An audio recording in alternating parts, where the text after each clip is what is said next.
Tumingala si Jane sa kalangitan. Napangiti siya habang tinitingnan na napakaraming bituin. Ngayon lamang niya na-appreciate ang pagmamasid sa mga iyon. Masyado kasing maliwanag sa Maynila dahil sa dami ng mga ilaw roon.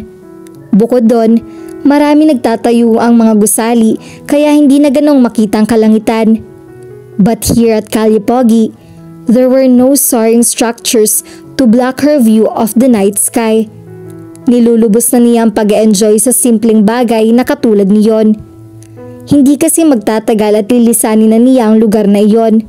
Napagdesisyon na niyang tapusin ang bakasyon niya. Sapat na siguro ang 1 buwang pananatili niya ron. Pero bago siya umalis, kailangan muna niyang isakatuparan ang misyon niya at iyon ay ang pagsasabi kay Michael sa tunay na damdamin niya para dito. Kung may patutunguhan man ang pagtatapat niyang iyon o wala, bahala na si Batman. She just decided she didn't want to have any regrets in her life. Kung masasaktan man siya, mabuti ng isang bagsakan na. Parang isang iyakan na lang din. Pagkatapos ay mag-move on na siya sa kanyang buhay. Kung tutuusin, nakapa-ironic ng buhay niya. Sino mag-aakalang ang kababata niyang matagal na niyang hindi nakikita ay matatagpuan niya sa lugar na iyon? And who would have thought that the reason why she couldn't fall in love with some other guy was because in her heart, she was waiting for Michael to come back. And now that she had found him and she had come to realize that feeling, she had to tell him about it. Pagkatapos ng ilang minutong pagtitig sa kalangitan ay ipinasya niyang pumunta sa Sweet Sage. Baka nandun si Mags na bigla na lamang nag-walk out kanina dahil sa inis sa kanya. Napakunot ang noon niya nang mapadaan siya sa bahay ni Michael at makitang naroon ang mga kaibigan nito at tila may pinagkakaguluhan kung ano. Lalong kumunot ang noon niya nang marinig ang sigaw ni Waki. Akala mo lang wala, pero meron. Shut up, Joaquin! Michael roared at his friend. Looking at him right now, he looked like he was really going to throw his friend out of his backyard. Nagtawanan lamang ang iba pang mga kaibigan nito. Anong nangyayari? Then she saw Michael turn his gaze to her. Biglang sumikdo ang kanyang puso. Lalong nagwala mang nagsisimula itong maglakad palapit sa kanya. Jane, what are you doing here? Tanong nito. She tried to organizing her suddenly chaotic mind. Hinahanap ko si Mags. Pupunta sana ako sa Sweet Sage para tingnan kung nandun siya. Very good, Jane April. You delivered your lines just fine. Pero siya yatang hindi magiging fine dahil sa lakas ng kabog ng kanyang dibdib ng mga sandaling iyon, lalo pa at nakatitig ito sa kanya. He was looking at her like she was the most wonderful, most amazing and most beautiful woman in the world. Hindi niya kakayanan iyon kaya nagbaling siya ng tingin sa mga kaibigan nitong tila may pinagkakaguluhan kung ano. Ano nga palang meron dito? May meeting ba kayo? Wala, sagot nito. Wala lang magawa mga yan kaya nandito. Ganun ba? Tumingin siya sa mga kaibigan nito na biglang naging abala naman ngayon sa kung ano-ano. Sige, mukhang hindi pa kayo tapos sa session nyo. Mauna na ako sa inyo. Okay. Bumaling siya hanggang sa 10 at hinintay na pigilan siya nito pero hindi nangyaring inaasam niya. Laglag ang mga balikat na humakbang siya at nilampasan nito. Ang akala pa naman niya ay may ibig sabihin na ang mga titig nito sa kanya kanina. Ang akala niya ay may espesyal na damdamin din ito para sa kanya. Ang akala pa naman niya, well, marami nga palang namamatay sa maling akala. Nakailang hakbang pa muna siya nang magdesisyon siyang huminto. Huminga siya ng malalim. Kapag kwanay humarap uli siya rito. Iyon na siguro ang tamang panahon para sabihin niya rito ang nararamdaman niya para dito. Ngayon na habang may lakas pa siya ng loob. Humakbang siya palapit dito. Huminga muna siya ng malalim. Pagkatapos ay sinalubong niya ang mga mata nito. It's now or never, Jane April. Makmak!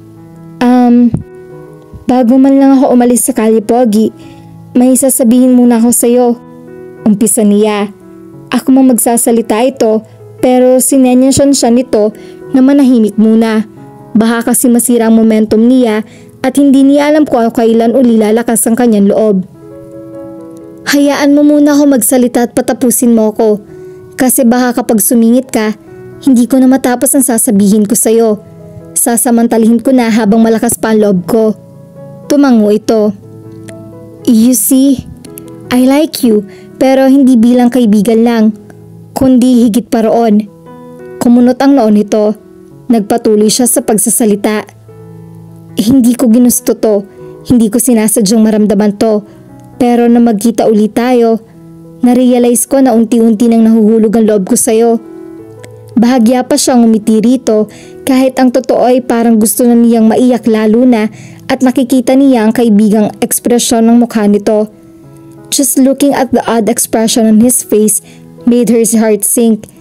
Tila ba walang bukas na naghihintay sa kanyang puso sa paraan pa lamang ng pagkakatitig nito sa kanya. Pero nagpatuloy pa rin siya sa pagsasalita.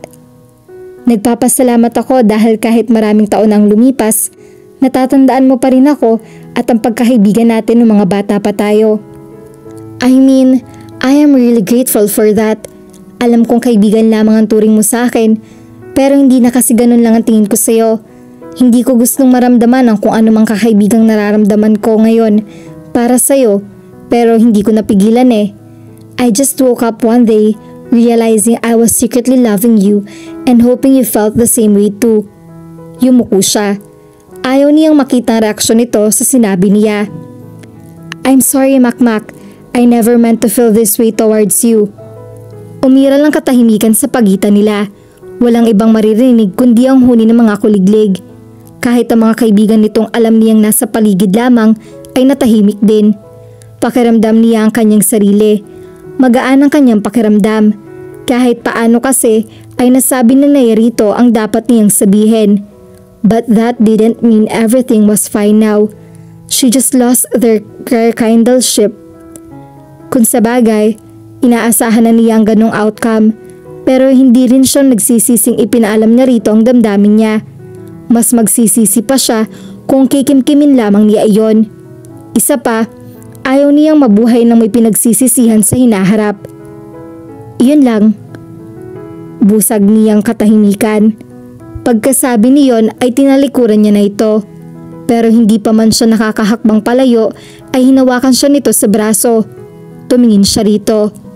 When she looked at his handsome face, she saw something mysterious flick in his eyes. Something mysterious she couldn't put a name to it. Aalis ka nang hindi man lang nalalaman kung anong magiging reaksyon ko sa ipinagtapat mo sa akin? I listened to your piece and let you finish it.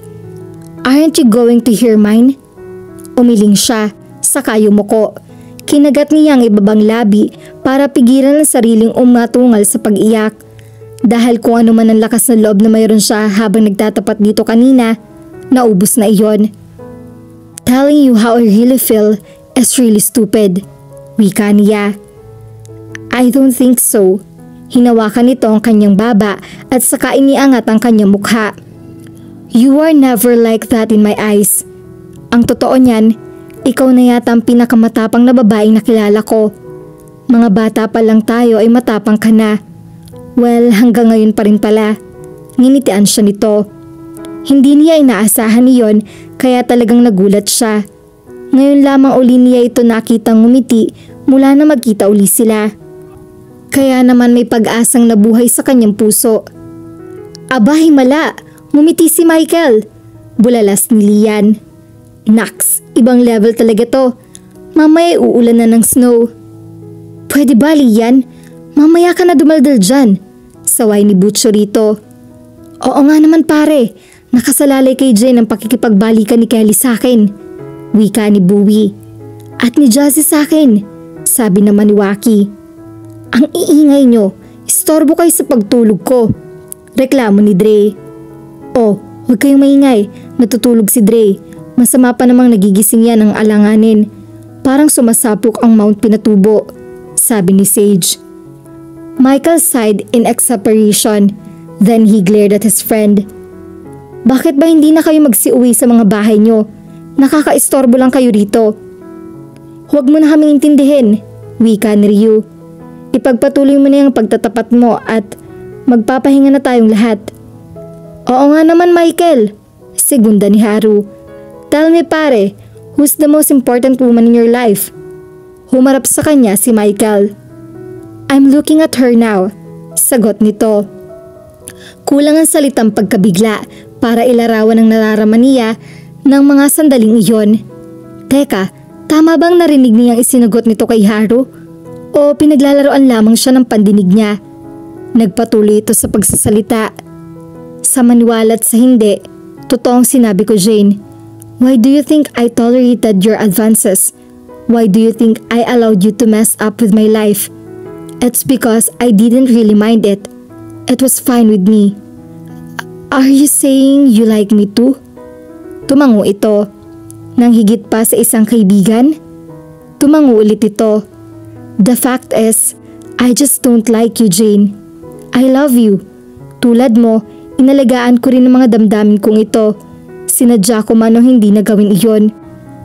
Pakiramdam niya ay sasabog ang kanyang puso dahil sa nag-uumapaw na kaligayahang nadarama niya ng mga sandaling iyon. Lalo na ngayong ipinakita na nito sa kanya ang sinusupil na emosyon ng mga mata nito. Kung mahal mo pala ako, bakit hinayaan mong isipin kung hanggang pagiging magkaibigan lamang ang relasyon natin? Sumbad niya rito. Hindi niya napigilan ang sariling hampasin ng braso nito. He caught her hands and enveloped them in his big warm hands. Pagkatapos ay dinala nito iyon sa dibdib nito. Ramdam niya ang pintig ng puso nito. I'm sorry, Jane. I never thought you would think of it that way. I was really planning to tell you about this. Ang kaso, madalas na inuunahan mo ako. Nainis ako sa iyo kung minsan dahil alam mo kaagad kung anong nararamdaman ko. Alam mo kapag nagsiselos ako o kapag nag-aalala ako sa iyo ni hindi nga kita mayayang makipag-date dahil maski iyon, inuunahan mo pa rin ako. Nang magpunta ako sa bahay ni Mags, ikaw talagang pinuntahan ko ron. Pero bago ko pa masabi ang pakay ko sa iyo, inunahan mo na naman ako. And I was really going to tell you about my feelings too. I was actually planning to court you. Pero bago ko rin magawa yun, naunahan mo na naman ako. Her eyes became glassy. Kaunting-kaunti na lamang at tutulo na mga luha niya. Hindi dahil nalulungkot o nasasaktan siya, kundi dahil nag-uumapaw ang kaligayahang nararamdaman niya. Ikinurap-kurap niya ang kanyang mga mata para pigilan sa pagtulo ang kanyang luha. Pero hindi niya napigilan ang pagtakas ng hikbi mula sa kanyang lalamunan. I never really felt like this towards any woman, Jane. Kahit sa mga naging girlfriends ko noon. Maybe because my heart is also hoping we will see each other again. Natatandaan mo ba yung kwintas na binigay mo sa akin noon? Suot-suot mo yun nung una kitang makita, hindi ba? Tumango siya. I've kept it all these years. That was my lucky charm actually. Natatandaan ko pa noon ang mga sinabi mo sa akin na palagi kong isusuot yon para kahit magkalayo tayo ay maramdaman kong kasama pa rin kita. And maybe we were really meant to be together because fate brought you back to me. He cupped her face in his hands and gazed her lovingly. I may have changed a lot, Jane, but I changed because of you. For you. Ipinangako ko nun sa sarili ko na kapag nagkita ulit tayo, hindi na ikaw magtatanggol sa akin. Ako na ang magtatanggol sa'yo. If not for you, I wouldn't have become what I am now. Everybody sighed. How touching! How noble! Nakakaiyak, pahingang tissue. Pero hindi niya pinagpapansin ang mga narinig niya. Am I dreaming? Tanong niya. Nakakainis ka. Gusto mo talaga akong paiyakin, no? Ayan tuloy, naiyak na ako. Humihikbing sabi pa niya. Pinahid nito ang mga luha niya. Di ba sinabi ko sa iyo noon na ayoko nakikitang umiiyak ka? Tumango siya. Oo nga, pero sa tuwing umiiyak ako, ikaw naman ang dahilan nun. Akala mo ba? Nung nahulog ang bag ko sa lagoon, nung umalis ka. At ngayon, hindi niya natapos ang sasabihin niya dahil bigla siyang kinabig nito at niyakap na mahigpit. Maya-maya'y bahagyang inilayo siya nito sa katawan nito. Hinawakan nito ang kanyang baba at iniangat ang kanyang mukha. Kapag ay dahan-dahang bumaba ang mukha nito sa mukha niya. Alam na niyang mangyayari kaya pumikit siya. Maya-maya pa ay naglapat na ang kanilang mga labi. Masuyo ang halik nito. It made her feel so special. Habang naghahalikan sila ay patuloy sa pagdaloy ang mga luha niya. Luha ng kaligayahan iyon. Pakiramdam niya ng mga sandaling iyon ay siya ng pinakamaswerteng nilalang sa ibabaw ng lupa. Dahil hindi na niya kailangang hanapin pa ang lalaking makakapagpaligaya sa kanya dahil ngayon ay natagpuan niya na rito. Higit pa ron, nagkakaunawaan na ang kanilang mga puso. Pinakawalan nito ang kanyang mga labi kapag na ikinulong nito ang kanyang mukha sa mga kamay nito. I love you, Jane. Masuyong wika nito. Please stay with me. I promise I will take care of you and I will never ever make you cry again. Parang hindi siya makapaniwalang naririnig niyang sinasabi nitong iyon sa kanya. He wanted her to stay with him. He said he would take care of her. What more could she ask for? Napangiti na lang siya kahit naiiyak pa siya. Well, pwede ko pa naman siguro extend ang bakasyon ko. Total maramari mga home vacation leave na naipon. Tumingin siya rito. Sige, dito na muna ako. Nahangiting pinisil nito ang tungki ng kanyang ilong. Kapag kuhanay muling yumuko ito para kahalikan ulit siya. Pero bago pa maglapat ang kanilang mga labi ay may umagaw sa pansin nilang dalawa. Okay, sa tapos na ang palabas. Malakas na sabi ni Bowie na pumapalakpak pa. Sige, ilabas na ang pusta. Tiyak na may uuwing luhaan ngayon. Swerte panalo ako. Nagpustahan kayo? Tanong niya. Tatawa-tawang tumango ito. Anong pinagpupustahan nyo? Na magsasalita si Michael ngayong gabi tungkol sa nararamdaman niya para sa'yo. Ngumisi ito. Saka bumalig kay Michael. Siya nga pala pare, hindi totoong nakipag-break sa amin mga girlfriends namin. Pauso lang namin yon. Tinapik nito sa balikat ang katabi nitong si Lian na lulugo-lugo. Better luck next time pare. Pumalatak ito. Kawawa ka naman, isa ka sa uwing luhaan. Sabi ko naman sa'yo, papatok ang plano ko. He, kung ibinili nyo ng hopya ko yung pera nyo, nabusog pa kayo. Ani Sage. Oo nga, kumain na lang tayo.